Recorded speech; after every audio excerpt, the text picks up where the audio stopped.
안녕하세요. 완전 합격 제과제빵 김창석입니다.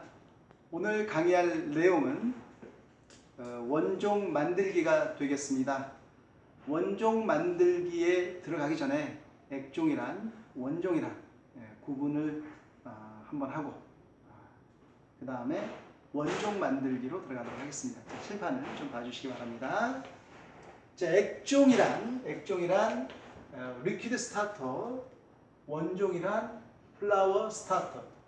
그래서 스타터를 원종이라고 합니다. 미생물학에서는 원종이라고 하는데 우리가 정의하는 원종은 빵 만들 때 바로 사용할 수 있는 종의 형태, 종의 상태를 원종이라고 정의합시다. 우리가 식재료에서 미생물을 채취하는 궁극적인 목적은 빵에 접종을 시켜서 빵 반죽을 부풀려 빵을 만들기 위함이지 않습니까?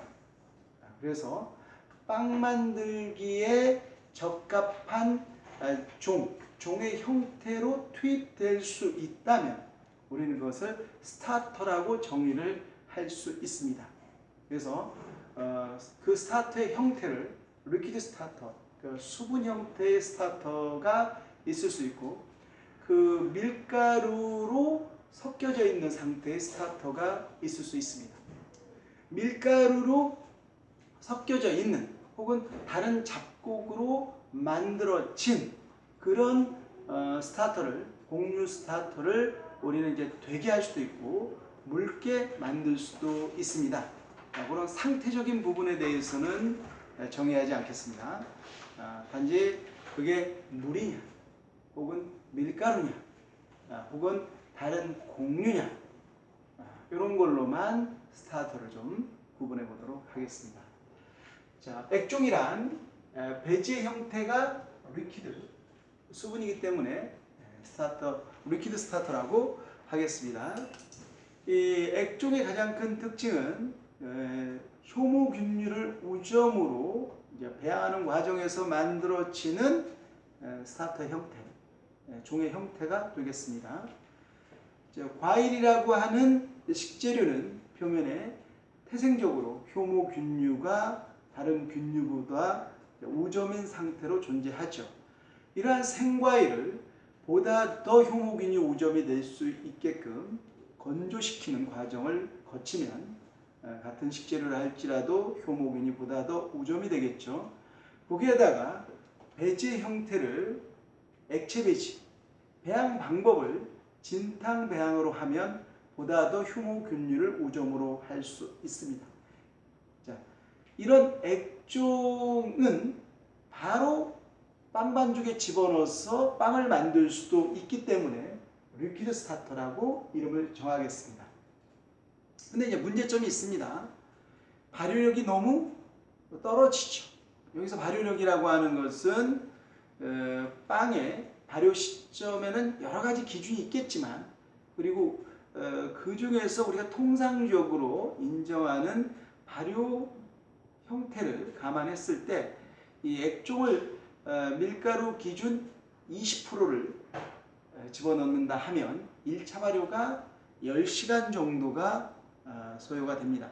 배양법에 따라서는 12시간이 걸릴 수도 있긴 하겠지만 제가 쓰는 배양법을 쓰면은 10시간 전후로 해서 1차 발효가 완료가 됩니다.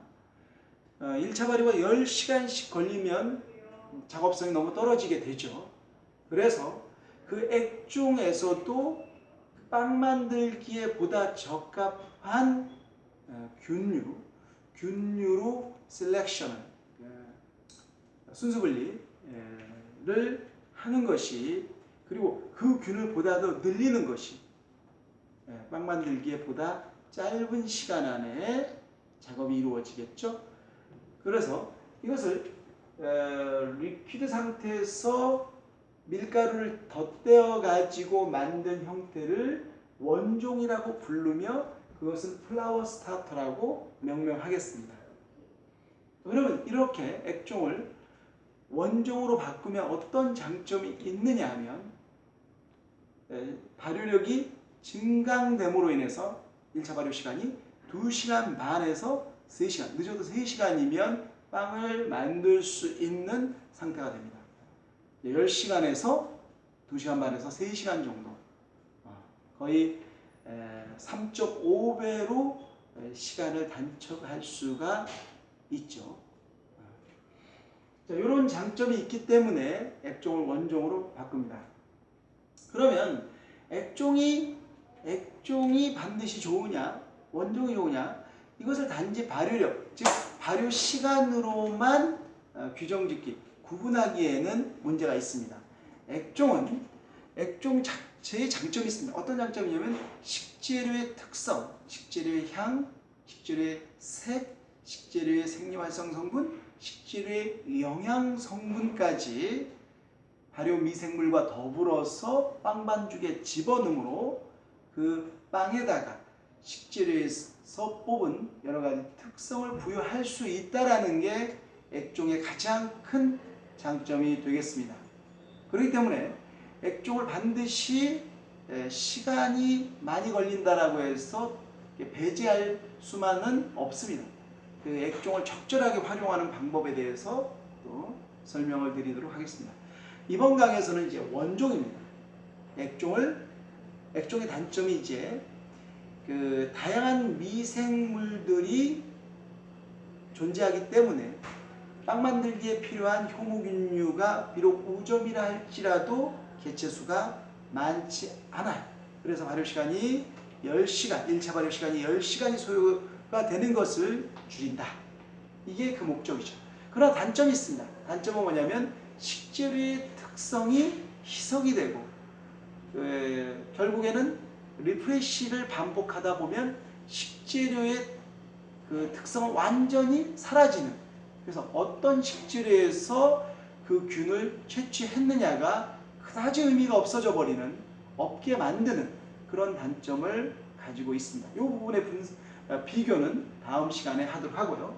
오늘은 원종 만들기를 말씀드려 보도록 하겠습니다. 자, 칠판을 보시면 원종 만들기. 자, 여기 이름이 되게 중요합니다.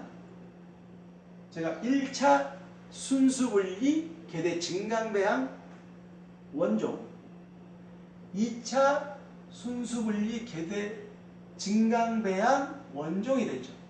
그러니까 1차 원종, 2차 원종이란 뜻입니다. 세 번째, 3차 순수분리 계대 증강배양 원종이 되죠. 그래서 순수분리 계대 증강배양은 이제 생략하고 1차 원종, 2차 원종, 3차 원종, 이렇게 원종을 이어서 계대배양하다 보면 내가 원하는 빵 만들기에 적합한 효모균류가 5점이 되면서 개체수를 더 늘릴 수 있습니다. 셀렉션과 더불어 순수분리와 더불어서 이어가면서 계대함으로 증강배양이 되는 거죠. 자, 만들 방법은 액종 100g에 강력분 100g, 소금 2g, 이것을 1차 원종 전량 집어넣고 물 200, 강력분 200, 소금 4g, 2차 원종 전량 물 600, 강력분 600, 소금이 12g 되겠습니다. 자, 그러면 어떤 패턴이 보이지 않습니까? 그러니까 1대1대 0.02라는 걸 패턴이 보이죠. 패턴이 1대1대 0.02의 비율로 이루어지는 흐름이 보이죠. 이것은 절대값은 아닙니다. 그러니까 절대적이지 않다는 얘기죠. 다른 방법이 나올 수도 있어요. 즉 메서드적인 부분은 달라질 수 있지만 이 안에 흐르는 메커니즘을 제가 이제 설명하고자 함입니다.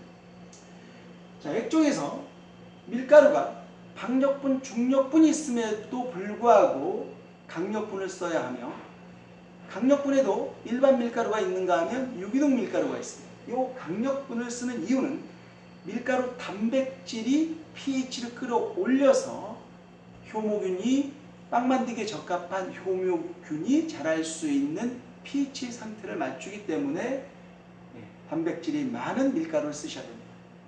그리고 소금은 pH 조절, pH를 끌어올리는 효과와 더불어서 삼투압에 의해서 영혼성 미생물, 허약한 미생물을 제압하는 효과가 있습니다. 그래서 간혹 이곳에서 중력분을 쓰는 사람이 있습니다. 그러나 중력분을 쓴다 할지라도 첫 번째만 중력분을 쓰지 두 번째, 세 번째에서는 절대 중력분을 쓸 수는 없어요. 그러면 그 사람은 첫 번째 중력분을 쓰는 이유는 뭐냐?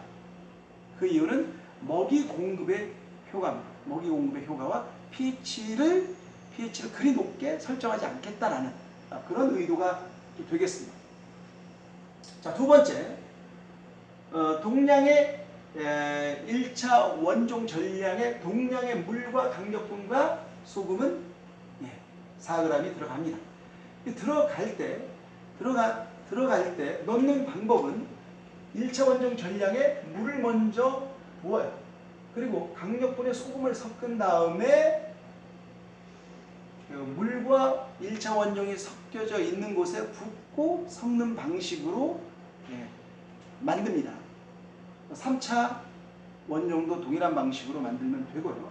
제가 여기서 말씀드리고 싶은 부분은 이 부분이 되게 중요합니다. 섞는 과정에서 산소가 들어가고 새로운 밀가루가 들어감으로 인해서 1차에서 미생물이 증강하면서 발효 산물이 생성이 되고 그로 인해서 pH가 떨어졌던 것을 다시 끌어올림으로 해서 그 필요한 pH대에서 잘 자라는 효모균류를 지속적으로 키우는 효과가 있습니다. 자, 3차 마찬가지로 동일한 방식으로 넣습니다. 여기서 설정 온도가 되게 중요합니다. 여름은 26도, 겨울은 28도. 이유는 여름 같은 경우에는 모든 미생물들의 활력이 지나치기 때문에 약간 상대적으로 겨울보다 낮은 온도로, 겨울은 모든 미생물들이 활력이 떨어지기 때문에 여름보다는 약간 높게 설정을 하고요. 그리고 시간은 1차에서 2차가 12시간, 2차에서 3차가 6시간, 그리고 3차에서 완료가 3시간 이렇게 되겠습니다. 완료된 다음에 리프레시를 할 때는 2시간이면 됩니다. 2시간이면. 그러면 여기서 말씀드리고 싶은 부분은 또 뭐가 있냐면, 여기서 우리가 이런 의구심을 가질 수 있어. 밀가루에도 발효 미생물이 있는데 밀가루의 미생물이 발현되면 어떻게 하냐? 다른 미생물들? 그것은 염려할 게 없는 게, 밀가루에 붙어 있는 미생물이 발현되기 전에 벌써 액종에서 유래한 균들이 그 배지를, 밀가루와 물을 배지로 써서 완전히 자각하고 발효 산물을 분비해서 pH를 조절했기 때문에 다른 미생물들이 호자가 발현된다든지 다른 미생물들의 성체가 미라 형태에서 깨어나지 못하게 하는 효과가 있습니다. 자, 그런데 여기서 시간, 12시간, 6시간, 3시간, 2시간, 리프레시 이후에 2시간, 이것을 지나치게 돼버리면 pH가 떨어지면서 다른 균류들이 발현될 수 있게 하죠. 이때 이제 왜곡이 되는 거예요. 뒤틀리게 되는 거죠. 의도하는 균이 자라는 게 아니라 다른 균류가 깨어나고 증식할 수 있는 배지의 상황을 만들기 때문에 절대 이 시간들을 지켜주셔야 되는데, 이 시간이라고 하는 것은 제가 설정한 부분이기 때문에 이 조건들이, 배양하는 조건들이 뒤틀린다면 시간은 단축될 수 있거나 혹은 시간은 약간 늘어날 수도 있다는 것. 그것은 기본적으로 세팅되는 조건을 일정하게 하면서 관리해 나가야 될 부분이다. 좀 더 여러 가지 변수들에 대해서 고려해야 되는데, 그것은 인터넷 강의로 좀 말씀드리기에는 좀 상황이 좀 여의치 않아. 이런 것들은 이제 강의 실습을 통해서 제가 강의를 하고 있는 부분입니다만, 그런 부분들이 있다라는 것을 좀 말씀을 드리고 이 강을 마치도록 하겠습니다. 자, 이것으로서 오늘 강을 마치도록 하겠습니다. 감사합니다.